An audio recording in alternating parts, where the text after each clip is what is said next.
And welcome into the Extra Point here on WEGL 91.1 FM or online at WEGLFM.com. I'm your host, Jared Dillard. Oh, see, I already messed up.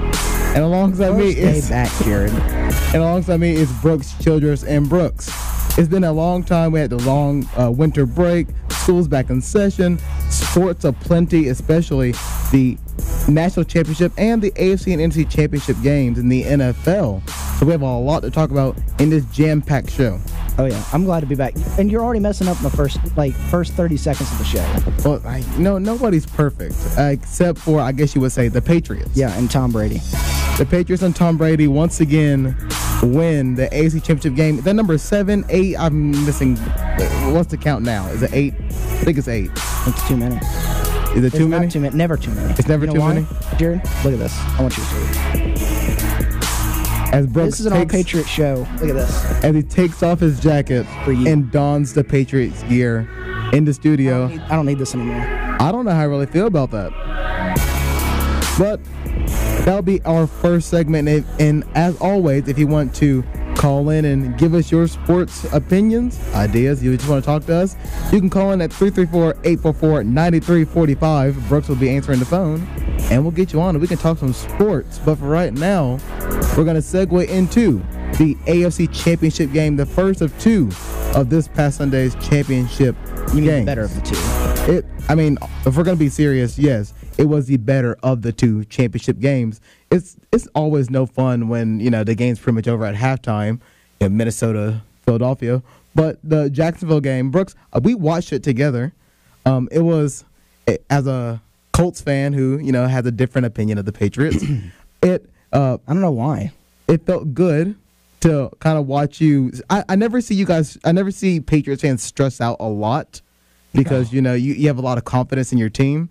So it was different seeing you kind of just sitting there, just trying to be calm and collective. Well, that's how I am most. Like, you watch other sports with me, Auburn basketball, you've watched Auburn football with me, you've watched other sports. Yeah. And I'm usually calm and collective. I try to stay calm during games. In the first half, when Blake Bortles looked like he would not throw a bad pass, I think it was Ryan Lavoie, who used to do the fast break here for WEGL 91.1 FM, said the game plan was Blake Bortles was going to have to beat the Patriots.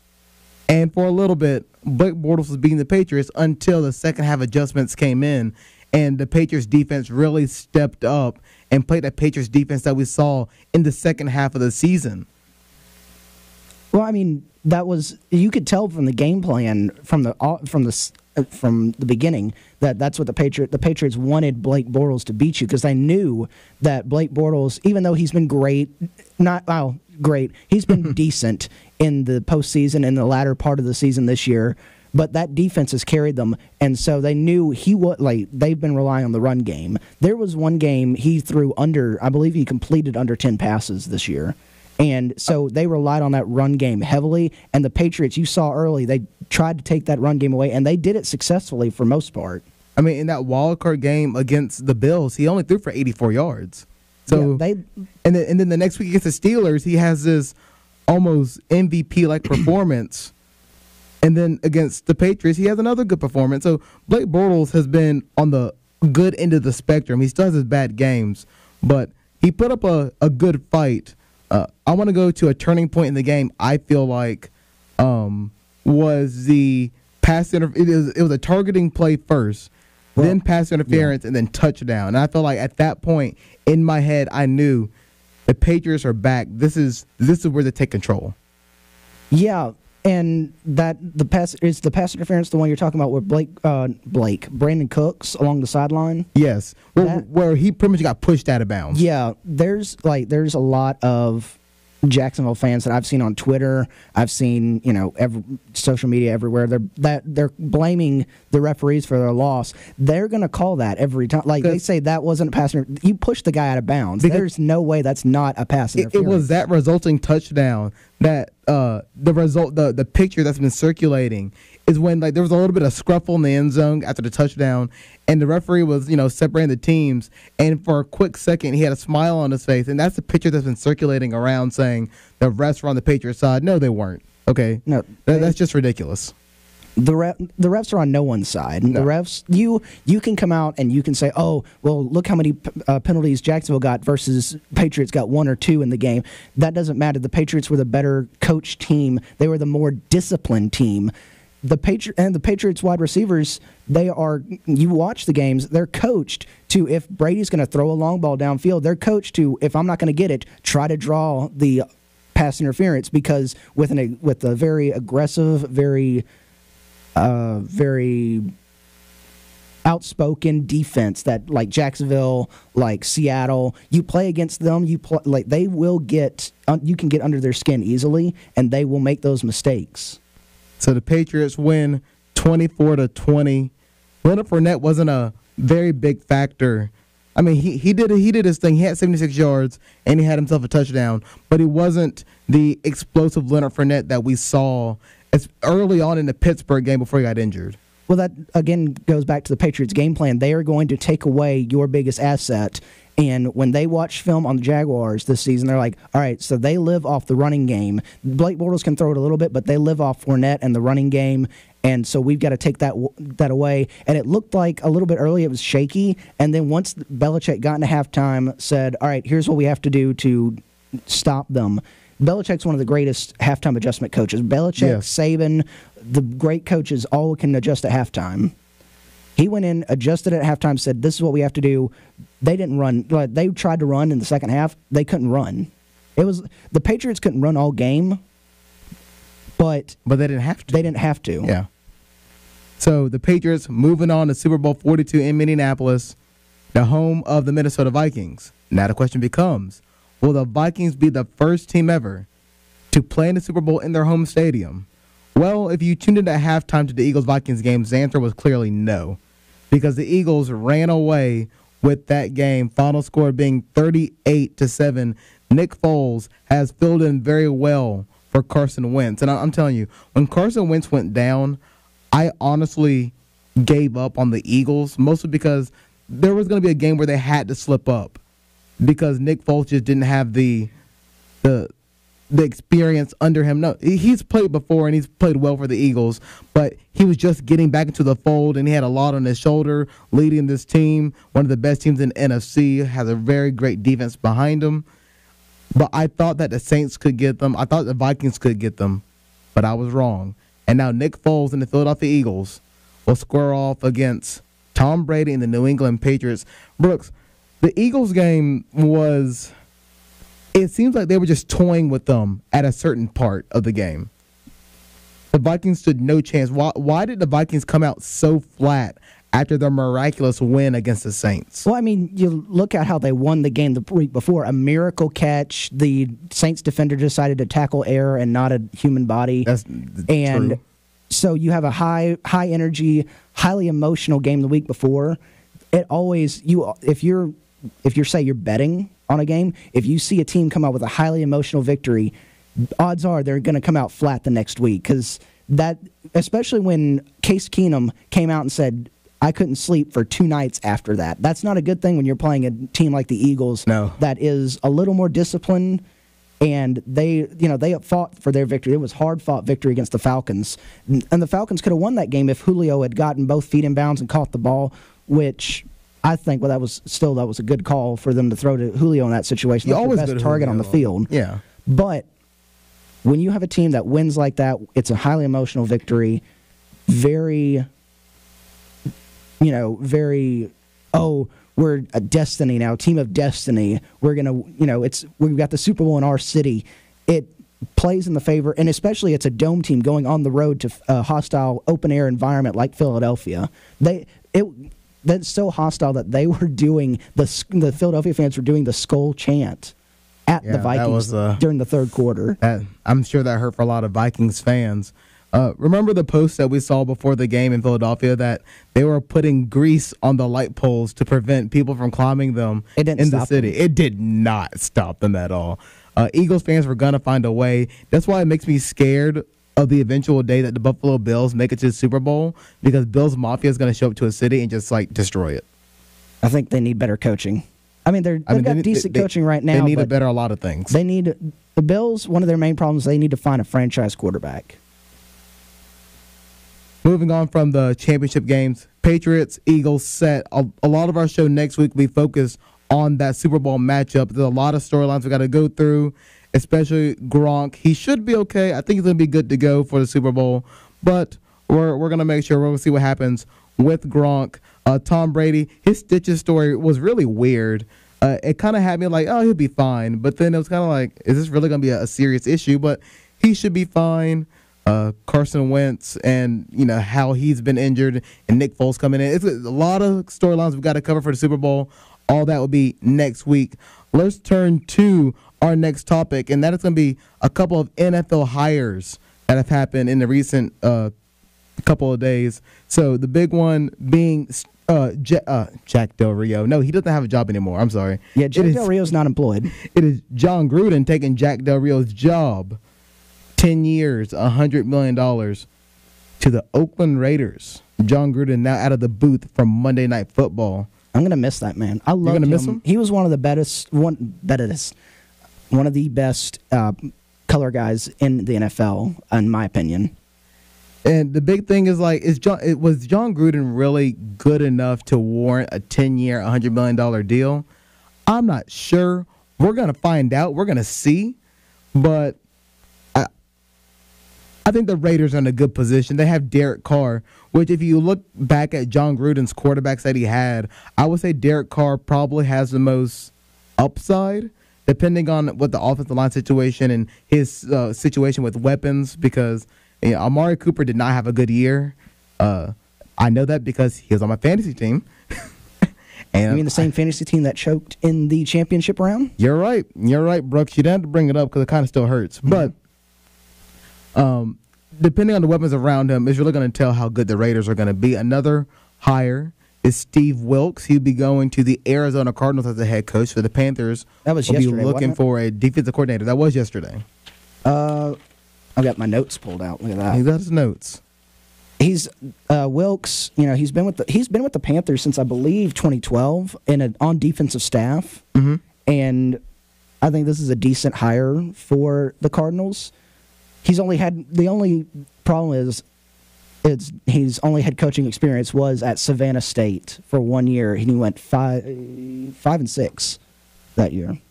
So that's what I'm. People can change, and I think he knows defense well enough that he can, if he can get a good offensive coordinator and they can find a suitable quarterback in this draft coming up, that they will be fine. Pat Shurmur. But, hold on. But I jumped the gun. They still do have to compete with Jared Goff and I almost said Todd McShay. Yeah, Todd McShay is now quarterback in the NFC West. Jared Goff and the Rams, and then Kyle Shanahan with Jimmy Garoppolo and the 49ers, which I believe those two are going to be forces to be reckoned with within the next year or two. Hey, don't leave out Russell Wilson. When the Seahawks were going to figure something out for this offense. They've got to figure out their offensive line issues first. They got to figure that out, but Russell Wilson, he's cheat codes. We remember, he's cheat codes. So Pat Shurmur, new head coach of the New York Giants. So the Giants got their guy. He was only a head coach twice. He was. He was Cleveland head coach, okay. 9-23 in 2 years at Cleveland. Hey, it's better than what they got now. But to advocate for former Cleveland head coaches, there's a former Cleveland head coach that's now in the Super Bowl. You're right. You're not wrong. You are not wrong at all. I'm just saying. Let's talk about two hires, because we brought up the Patriots. Two hires that look likely to happen, and it's pretty much, I wouldn't say a done deal, but it looks like it's gonna happen. You don't see any articles coming out about these two teams are interviewing other guys. Yeah. So Matt Patricia to the Detroit Lions, and Josh McDaniels, offensive coordinator for the New England Patriots, to the Indianapolis Colts. And I like both of these hires, not just because I'm a Patriots fan. I'm like, oh, yeah, Patriots, Bill Belichick, Patriots, they're the greatest. They've got all the greatest coaches. Matt Patricia is a literal rocket scientist. He is. And you can Bill Belichick's great at halftime adjustments, but Bill Belichick's not the only one making the adjustments on that sideline. Matt Patricia you can watch the progression of the defense throughout the game. He makes adjustments on the sideline. He's going to have that Detroit defense really good within a few years. If they can find a good offensive coordinator to help Matthew Stafford and that offense get rolling, the Lions can compete in the North with the Packers and the Vikings, and the Bears are just there for now. And then the Colts, I think the Colts with Josh McDaniels and with Andrew Luck, I think that's a really good hookup. If, Andrew Luck eventually comes back, he should. No, he will. Now, for Matt Patricia's opening press conference for the Lions, I expect him, when a reporter says, how do you fix a team, for him to literally just say, it's not rocket science.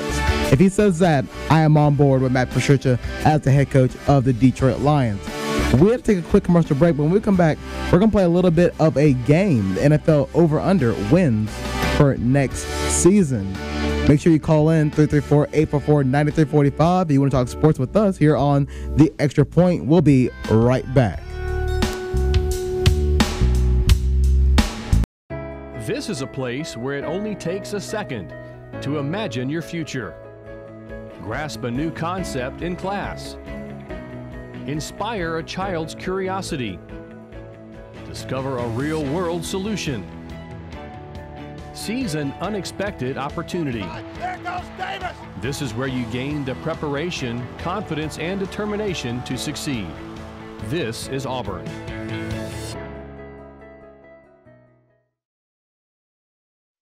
So, I'm kind of new here, but I've noticed a trend. My human does this funny thing where she goes around and gets all my toys, and then she hides them in that basket by the door. It's like, hello, that's where you put it last time. You were the worst at hide and go seek.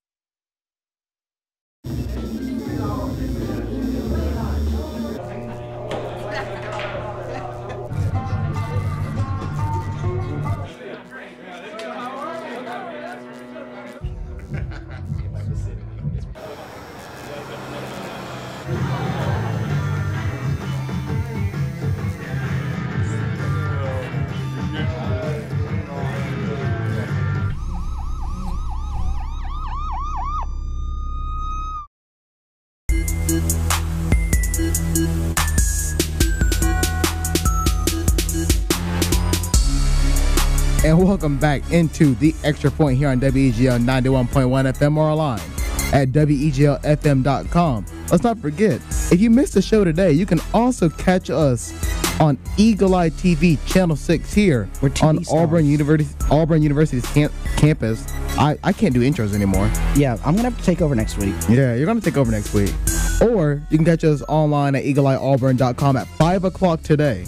That's when the show goes up in video format. You get to see our beautiful faces. You get to see my beautiful Patriots shirt and hat that I'm currently sporting. And you get to see me without my hair being done because it's just in a ponytail. I don't have my dreads in. I'm scared. I don't know what to think. So now we're moving into a game show that we're going to do. All right, we're going to play a little bit of a game. Brooks, is this the first time we've ever played a game on this, officially? I mean, technically, yes. But Brooks, you want to tell us a little bit about that game? Well, I think we should intro the game first. We should intro the game? Yeah. All right, here we go. It's time for The Extra Point presents the newest game show. Guess that over under. I need a little bit more energy, Brooks. A little bit more energy. Listen, that's all you're getting. I was tired this morning. So the object of the game is I'm going to give you a team, and Vegas has already put out the over-under win totals for next year. Okay. For these NFL teams. I'm just going to give you random teams, and you have to give me the over-under. How many wins do you think Vegas is saying this team gets next year? Okay. All right, so we're going to start out with a fairly easy one. Maybe kind of easy. We're going to go with the Cleveland Browns. They went no wins this year, retained their head coach. How many wins do you think Vegas is giving them in 2018? So I'm guessing the number. The over-under. Well, mostly it's going to be something and a half or, yeah. Okay, it's an over-under, So you want me to guess the number? Yeah. I'm going to go 2. So you're going over-under 2? Yes. That's wrong. We need a buzzer. We need a buzzer for the next time we play a game. No, because that would just make me depressed. Vegas has the Browns, the early going 4.5 wins. 4.5? 4.5 wins. Have they not watched the last 2 seasons? I think what they're betting on is what quarterback they get. Maybe 4.5 turnovers per game. You can go with that. Okay, give me another team. What's making this better is hearing this music in my headphones. Exactly, right? All right, so let's go to the NFC or the AFC East with the New York Jets. They had a slightly struggled year. What do you think the New York Jets are being given? 6.5. Oh, that's close. That's closer than your last one. That's 5 wins. 5? Yeah, they're saying 5 wins next year. Then again, Robbie Anderson just did get arrested, so that may put a damper on their number. All right. I was about to say, I can't continue without music. Yeah, we'll keep it going. All right. The newly hired head coach, Pat Schumer, and the New York Giants. What do you think their over-under win total is going to be? I'm going to go 6.5 again. Oh, man, you're so close. 6 wins. Oh, my gosh. Wins. I'm not even looking at you. I don't even want to look at you right now because I'm disgusted with myself. Oh, well, it'll be fine. Everything will work out. All right. One of our good friends, Ryan Lavoie's team, the Tampa Bay Buccaneers. Fire the Cannons. Fire the Cannons. Dirk Cotter's still their head coach. They're still in a stacked division against Atlanta, Carolina, and New Orleans. How many do you think the Vegas is giving them next year? 5.5. Off by 1, 6.5. But so I go 2.5. I go 6.5 2 straight times, and then when I deviate from my plan, it's just boom, blows up in my face. Yep. Did the Bears get a new head coach this year? John Fox got fired, and they got somebody new, but it's the Bears, so I really didn't care. All right, well, Bears, Mitchell Trubisky, new head coach. How many wins do you think that Vegas is giving them? 5.5. 6.5. They're these are all around the same. Let's let's go. Here's a good one. John Gruden, Derek Carr, and the Oakland Raiders. 8.5. Off by 1, 7.5. This game is painful. I'm hurt. Just missing it hurts me because you're sitting so close.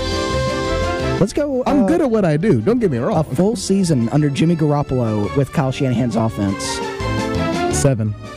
Off by 0.5, 7.5. The frustration on your face is very, very painful. See, everybody doesn't know this, but I actually have a gray hair in my head.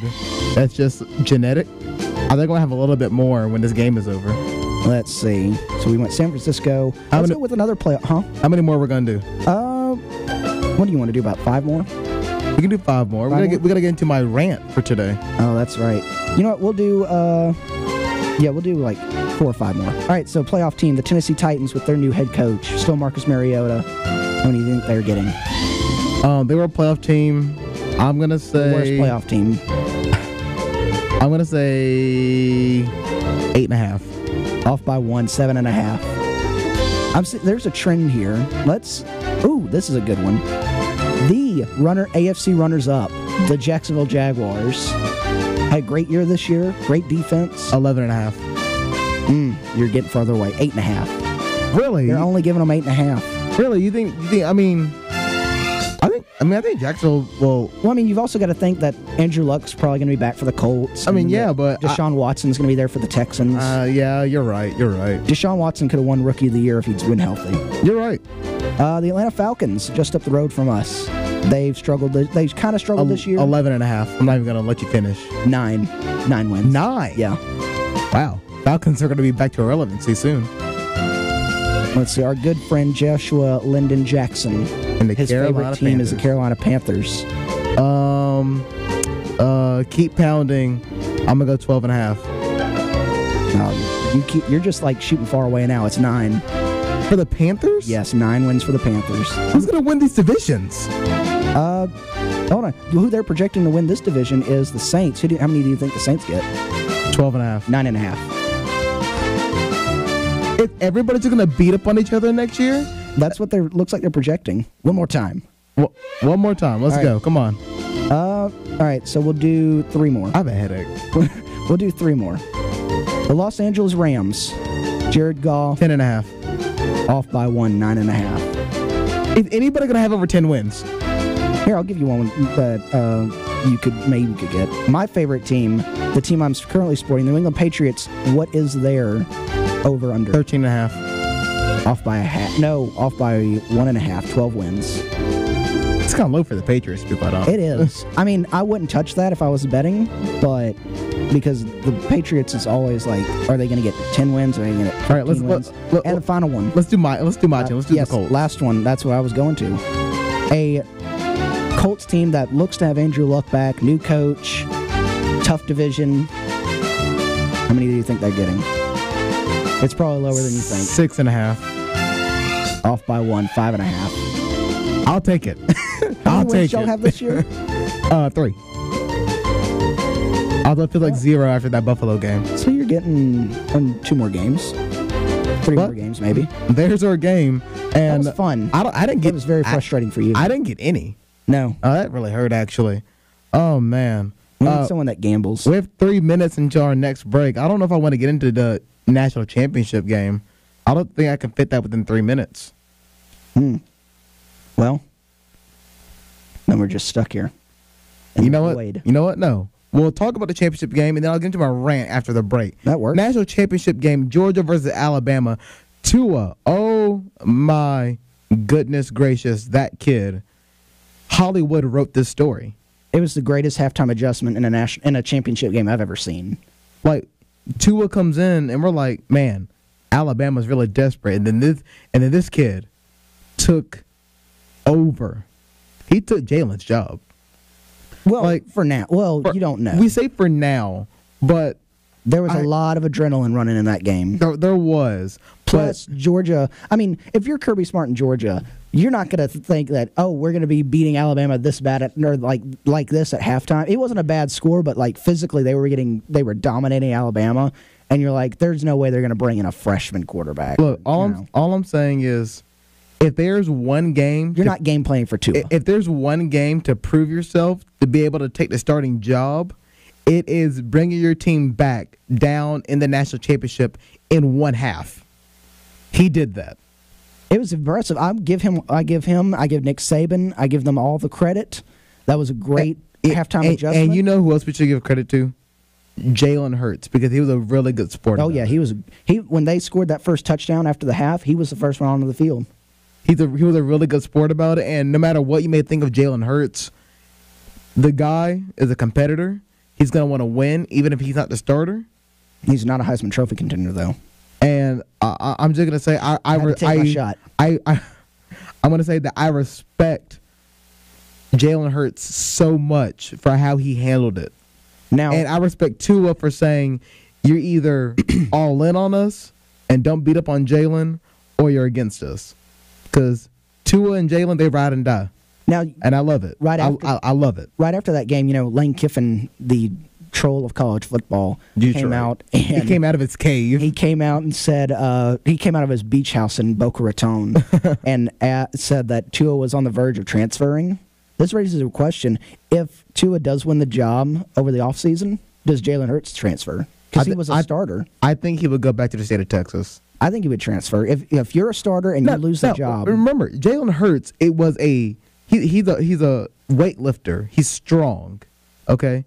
I think the transfer to running back could be easy for him for Alabama. That's what every time people are like, oh, he's a great quarterback. I think he's just a glorified running back. He can throw the ball not downfield, but he can throw it well. I think if he moves over to running back or some kind of weird Christian McCaffrey hybrid, because he does have speed. He's not very fast, but he can hit. If he hits you, yeah. He looks like an Alabama running back. Yeah, he looks like a Bo Scarborough or a Trent Richardson or a Derrick Henry. I think he can easily go to another role for Alabama, be a starter, and be great at what he does. So Jalen Hurts, I wouldn't transfer if I was you.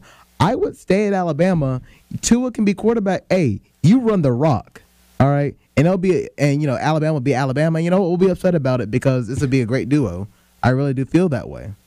I'm just ready for your rant after this commercial break. You're right. We got to go to a quick commercial break, and when we come back, look, this is what I'm. It's time to put UCF in their place. Okay, there's a lot of things I got to get off my chest. All right, when we come back from this commercial break, Oh, no. you're listening to the Extra Point here on WEGL 91.1 FM. I'm just going to sit back. If you want to call in and give your piece on UCF and their national championship quest, call in at 334-844-9345. We'll or be anything back. we've talked about. Like the Pats. Go Pats. Fans, direct your attention to the flagpole for a special presentation.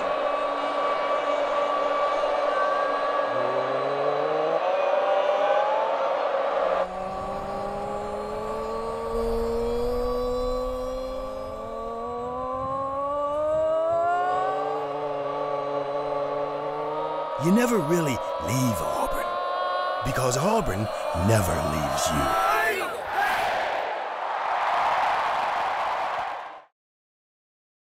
So, I just moved in with this family, and it's embarrassing. The little one, he likes to go outside and crawl around in the giant litter box. I don't know what he's doing. I mean, I was born and I knew how to use the litter box.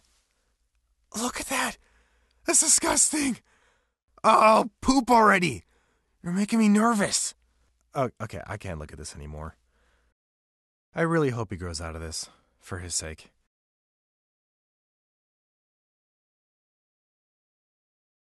I hope that you've been able to learn a strong work ethic surrounded by character, integrity, perseverance, so that when your 1 second comes, you'll be prepared for it. Chris Davis. 45, there goes Davis! Your 1 second, our 1 second is now. And our lives have been guided by the principles of one of the greatest academic institutions in the country, Auburn University.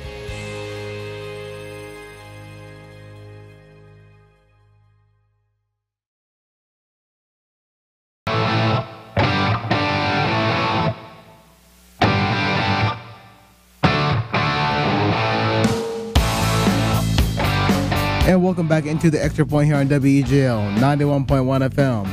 Or online at WEGLFM.com. I've calmed down a little bit during the break. Before you get into your rant, can I throw some fuel on the fire?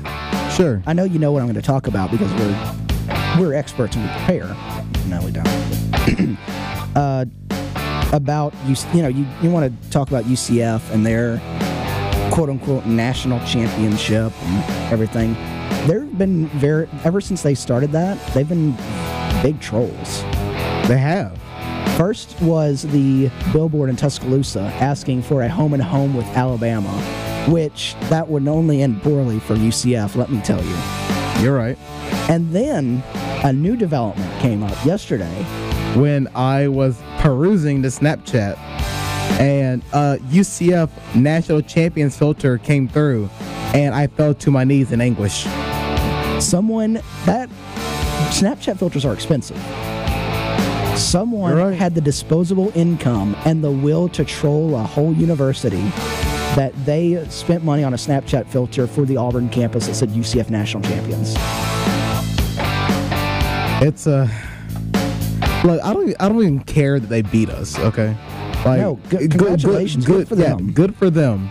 Like, good Scott game. Frost had fun in Nebraska. Yeah. I don't think it's as fun as Orlando, but, But we got to pump the brakes a little bit here, okay? And this Blake Bortles lost. Yeah. How about that? So, look, I get it. UCF undefeated, right? I'm just going to sit back and listen to this. And great season. I'm not taking anything away from you. Undefeated is hard to do. That's why you're the only team to do it. But you can't go undefeated and claim a national championship when you haven't finished first in any of the polls. That's not how this works, okay?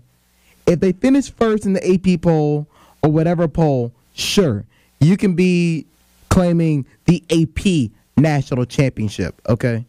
You can do that, all right? But you just can't claim it because we went undefeated, because there are so many teams that went undefeated and didn't claim a national championship because they're not that petty, all right? If you want respect, schedule somebody.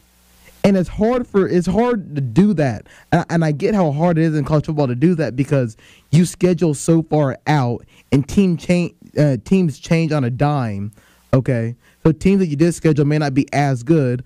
a la Alabama with Florida State. That didn't work out well for Alabama. And LSU with BYU, that didn't work out well for LSU because BYU usually wins 8 or 9 games, and this year they were trash. Okay, it doesn't work out. And I get that. Let me come from my sitting back in my recliner listening to this to defend them when they did schedule Maryland, who's a Big Ten opponent, and I'm sure Maryland was decent a few years ago. So that you scheduled Maryland. There's whoop-de-doo. There's your right? That's my defense. All right, but here's my thing. Have at them. Here's my thing. And then people have the audacity to say Alabama should not be in the national championship or the Final Four. UCF should. Okay, first of all, let me stop you right there, okay? I'm going to let you finish, but let me stop you right there. All right. Okay, even if Alabama didn't deserve to go to the college football playoff, why did UCF then jump USC and Ohio State? Ohio State being the Big Ten champion. So Alabama didn't have the resume. Whatever your argument was, whatever, I don't care. But why did UCF jump USC and Ohio State, who I would argue were better options for that 4th spot? You know, we can sit here all day and argue about Alabama, Ohio State, and USC. But there is no reason that UCF should jump those 3 teams. All 3 of them. There's no way, okay? And then we make the argument, well, Alabama couldn't win their conference, okay? They couldn't go to their championship game. Where were all of you people at when Ohio State pulled the same thing? What was it, last year, 2 years ago? Remember when Penn State won the Big Ten championship and they didn't get in? Where were all of you people then? Okay? All you people down here. People were saying it, but people down here weren't saying it, okay? So Alabama doesn't win the SEC championship, but they don't win the SEC championship game. That's fine. But it doesn't exclude you from a championship game because it was a tiebreaker. Auburn had the tiebreaker over Alabama. That's all it was. Okay, it was one game. One game will not exclude you from the college football playoffs because if it did, a lot of teams would be out. All right, us included, Auburn included. Okay? So then you're like, well, Alabama's resume wasn't so good. You know, it wasn't a good resume. First of all, Alabama's strength of schedule was better than UCF. And on top of that, if Alabama went undefeated with UCF's schedule, you would be saying, why is Alabama scheduling bad opponents? So why does UCF get the benefit of the doubt of going undefeated with a bad schedule, but Alabama plays a better schedule, lose one game, and they're not allowed to go?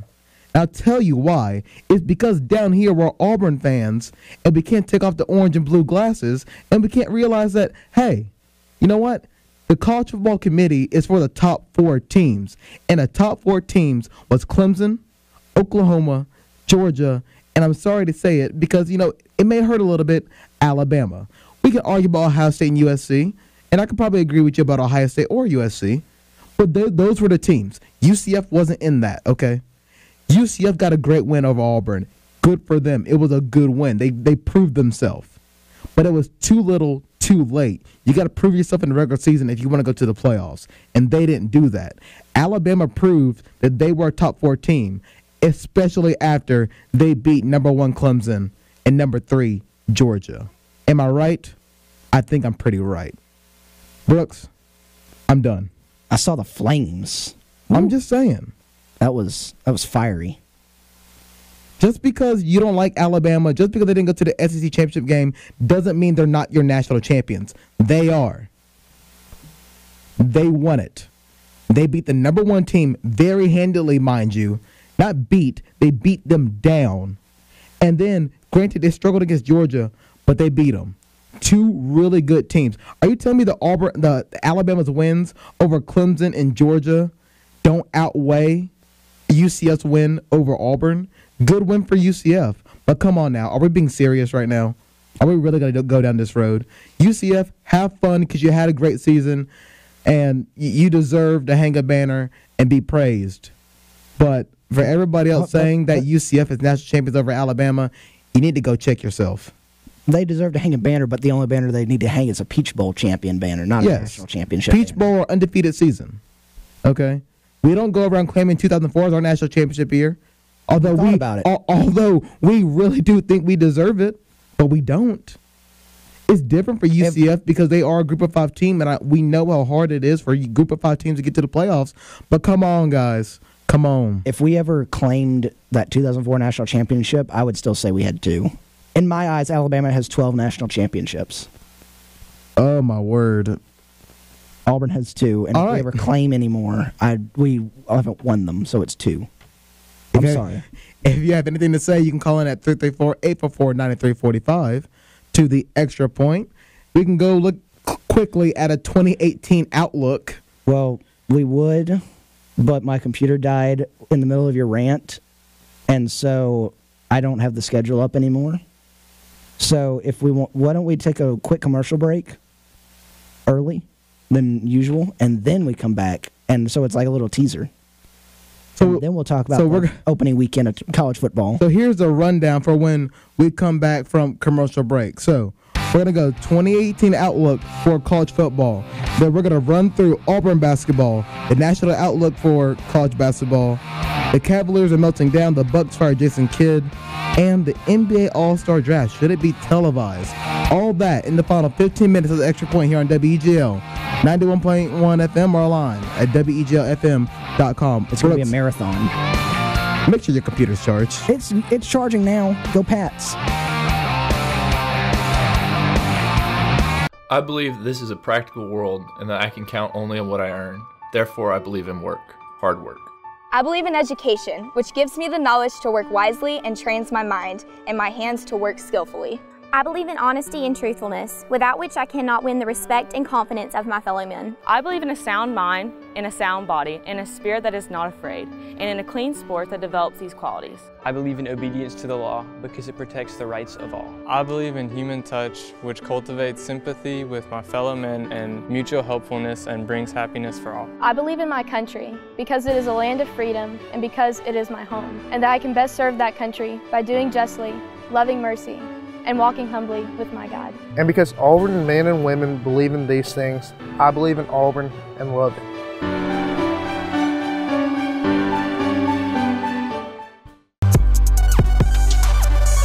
And welcome back to the final 15 minutes of the Extra Point here on WEGL 91.1 FM or online at WEGLFM.com. We're going marathon to the finish. Remember, you can also catch us on EagleEyeAuburn.com at 5 o'clock on Tuesdays and on Eagle Eye TV, Channel 6 on campus. You can also listen to the podcast on SoundCloud. It's about 15 minutes after this show ends, about 2:15 on WEGL 91.1 on iTunes. Whoa. And SoundCloud? And SoundCloud. And SoundCloud. We're all over the place right now. We're everywhere. We're basically the best. So let's look at the 2018 outlook for college football.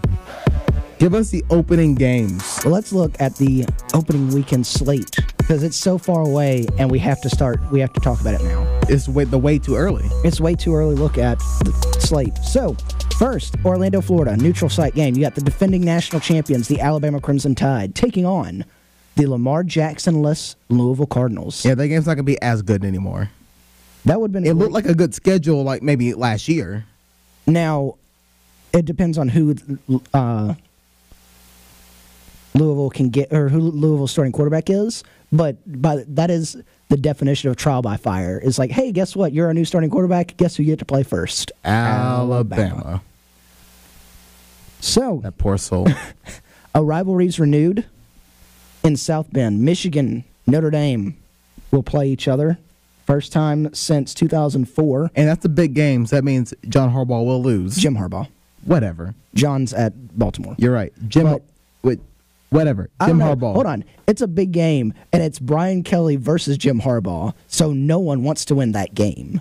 But Jim Harbaugh loses big games. So that's just a thing. And it's on the road. I think this is going to be one of the better games of the weekend is Michigan-Notre Dame. The Auburn Tigers get to go back to that stadium. No. And take on Washington. No. We have to go back to that stadium, that forsaken stadium. Mercedes-Benz. I've been there twice now. I haven't had a good experience either time. Is Browning still at Washington? I think so. Okay. I haven't heard. He didn't declare. I don't think he declared. In Arlington, Texas, LSU gets to take on the U. That's a good game. The turnover chain takes on the Bayou Bengals. That's going to be a good game. Coach Ogeron versus Mark Richt. I like it. I like that game because it puts Mark Richt in another big game situation so he can try to redeem himself from that Wisconsin embarrassment. That's also true. Another big game? Another big game in Norman, Oklahoma. The Oklahoma Sooners host the troll of college football, Florida Atlantic. Hey, UCF, that's how you schedule games. Yeah. Go on the road to Norman, Oklahoma. This is going to be a great game because one, you've got a very explosive offense with Lane Kiffin against a Big 12 defense, and we get to see our first taste of life without Baker Mayfield for Oklahoma. Yeah, we'll see how well it treats them, but I'm not feeling pretty good about it. The Monday night game, because it's always on Labor Day weekend, so we got a Monday night game. It's Virginia Tech and Florida State. You had a conference opener first week. You get Willie Taggart and his new job taking on Justin Fuente. I think that'll be a decent game down in Tallahassee. In Charlotte, North Carolina, you've got the Tennessee Volunteers and new head coach Jeremy Pruitt. There have been so many people. You said Tennessee head coach, and I it's just still stuck in my mind. Butch Jones. New Tennessee head coach Jeremy Pruitt takes on Dana Holgorsen and the West Virginia Mountaineers. That's going to be a decent game. I think it's going to be a game of who doesn't want to lose this worse. I mean, the Chip Kelly era begins at UCLA as they take on the Cincinnati Bengals. That'll be wait. Oh, no. The Bengals? Bearcats. The Cincinnati Bearcats. The Bengals, yes. I think we're both a little bit rusty on our... Sure, why not? I mean, that's not like one of those eye-popping games, but you're like, that's the beginning of the Chip Kelly era. You're going to tune in to watch Chip Kelly's return. Take on the Bengals? Yeah. And then your obligatory FCS game, the James Madison Dukes taking on NC State. NC State kind of fell flat this past season. They were good, and they fell... And then James Madison's always the powerhouse down at FCS. So that could be our opening weekend FCS upset. Those are the big games for the opening weekend of college This football. is the part where I tell you that we only have 5 minutes left, so there is no way we run through pretty much everything in basketball in 5 minutes. All right, you know what that means? We're just talking Auburn basketball? Sure. So, Auburn basketball. Quick transition. Great win over Georgia. It's easy to say that we are not a first-half team. Sure. That we struggle, but we are definitely a second-half team. Now, yes, we did stumble against Alabama. It was a tough one on the road, but I feel like it did us a lot of good. And we were leading at halftime. That was the problem. That's true. We played a really good first half, and then we just kind of weren't feeling it that day. Especially at the free throw line. The free throw line was a big problem in the Alabama game. And you're not going to, basketball's not like football. You're not going to go out there and run through everyone. Yeah. I mean, it rarely happens. But I think it was one of those games. I think the Alabama loss was necessary. Yes. Because you're on that 14-game win streak. You're high in the sky. You're like, oh, we're unstoppable. That loss brought you back down to earth. And it was to your rival, so that was even... And so I think what showed was the bounce back this weekend because they looked flat out of the gate against Georgia. And I was in the student section. The student section was like, yeah, pumped before the game. And then as soon as Georgia started playing, we're like, oh, no. And then we just kind of sunk. And then that second half, it 31-4 or 5 run. It was one of the greatest runs I've seen out of a half. And I blame that run kind of on Mark Fox. He had plenty of timeouts. He should have called one earlier. Don't let it get a 25-point run. He's not Hugh Jackson. He doesn't believe in timeouts. Don't let them get a 25-2 run on you and then say, oh, now we'll call a timeout. Mustafa Heron almost ended a man's life during that time. And he didn't call a timeout. It's just casual things. The student section, everyone was on the ground. When Mustafa went up for that dunk. Also, when you see a guy going up for a dunk, don't jump. Don't jump. You got to make a business decision and get out the way, man. Yeah, just don't. He can't go back. That poor man can't go back to Athens. He's like in limbo somewhere in Atlanta. Auburn basketball, all jokes aside, Auburn basketball, this is one of the best Auburn basketball teams I've ever seen. They've got chemistry. It's been a while. They've got chemistry. They've got guys that can drive in. McLemore, Okeke, Mustafa. They can drive into the paint, get some layups, throw it down if they needed. You've got shooters, again, Mustafa, Bryce Brown, Jared Harper. Okeke can shoot the three. They've got... Hey. Give McLemore some love. He can hit the three, too. That's also true. Malik Dunbar hit some threes this weekend. Deshaun Murray is a great all-around player for Auburn. I mean, he doesn't put up a lot of points, but he gets boards. He plays great defense. So I would say he's one of the better all-around players for Auburn. Pat Kimes, a great guy on the bench. Great finisher. You're right. This team has great chemistry, and I think they can do some real damage going through the rest of this SEC season and into the postseason. Now, we said a lot of things that hype up Auburn basketball. Let me go ahead and tell everybody, they are going to lose again eventually. All right? Oh, yes. But you can't be deflated when they lose, okay? I mean, even if it's a tough loss. You can be deflated for like 5 minutes and be like, you know what, it's one loss. It's fine. It's another loss. We're so used to being a football school. When we lose, it just hurts. Basketball's different. Like North Carolina just lost last night to Virginia Tech. Yeah, they lost at Virginia Tech. Guess what? They're number 10 in the country. Yeah, they're going to be fine. Losses. And when Auburn loses, Auburn will also be fine. You can't freak out. Look, if you thought that we would be at this point last year after we lost to Missouri in the SEC tournament, then I would say that you were crazy. But look, we're right here. And speaking of Missouri, guess who we play tomorrow? Missouri. On the road in Missouri, Auburn basketball will look to avenge its SEC tournament loss against a Missouri team that's trying to find its way through a very crowded pack in the SEC. This Auburn team's got a different feel to it. It has a different feel to it. It's got the crowd, the students have bought in, the fans have bought in. 2 weeks ago when we played Ole Miss, I think, wasn't it like a record sellout for the game? Something like that. And then this weekend against Georgia, I got in line like 30 minutes before gates opened. And when gates opened, the line was wrapped to Village Dining and then wrapped around down the concourse, like heading back toward Montgomery and down in the Village. I've never seen a line like that, even for Kentucky a few years ago. Well, that's going to do it for us.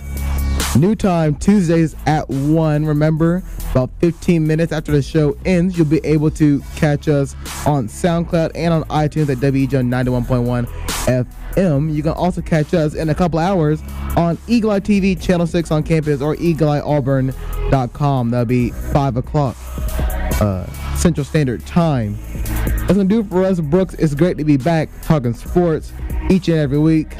You know what I wish we could talk about next? Hope we could talk about next week. What? Minnesota football. Row the boat. There's your row the boat reference. There's your row the boat reference of today. He got it in, and I didn't know how you're gonna bring that in, but you did. But that's gonna do it for us. Same time, same place next week. We'll see you then.